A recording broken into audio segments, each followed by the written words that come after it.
Kutokea rais mstaafu wa Jamhuri ya Kenya Uhuru Muigai Kenyatta alipopata kung'atuka mamlakani kama rais wa Jamhuri ya Kenya, serikali ya rais wa sasa ya William Ruto imekuwa ikimwandama rais Uhuru Kenyatta pamoja na familia yake kwa mengi. Ila leo aliyekuwa mama taifa wa Kenya wa Jamhuri ya Kenya wa kwanza amepata kuchukua hatua ya kisheria dhidi ya serikali yake William Ruto, ambapo watu hawa na serikali ya William Ruto imekuwa ikijaribu kunyakua kipande cha ardhi kinachomilikiwa na mama Ngina Kenyatta cha ekari 1062.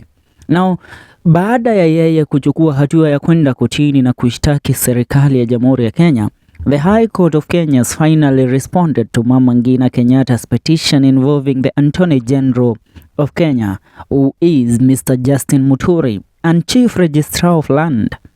As relayed by a report conveyed to the media, Justice John Chigiti certified the case as urgent, ordering Mama Ngina Kenyatta and the former Member of Parliament to file a substantive motion in support of the matter. The applicants shall thereafter file and serve their submissions within 14 days. The respondents shall thereafter file and serve their submissions within 14 days of service. Also, Justice Chigit mentioned a date on which the matter will be heard and discussed. The matter shall be mentioned on March 5th, 2024 to report compliance. Now, consequently, in orders issued by Justice John ni kulingana na yale ambayo yamekuwa yakiendelea kuhusiana na shamba hili linalomilikiwa na familia ya Mama Ngina Kenyatta.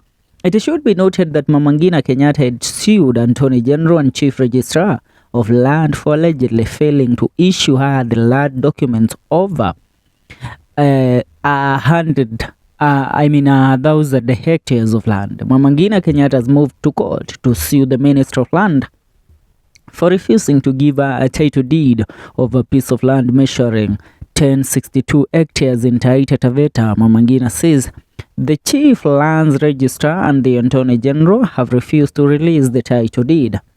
This is in regards to a publication on social media. Lastly, in your opinion, do you agree with Mama Ngina Kenyatta's move to sue Attorney General and the government at large? Remember, it's as we always say, ni vita ambazo zinakaa ni vita za serikali ya sasa na serikali na rais mstaafu Uhuru Muigai Kenyatta. Ndivyo mambo yalivyo kwa sasa. Achia maoni yako kwenye comment section, tungane katika video zetu zijazo.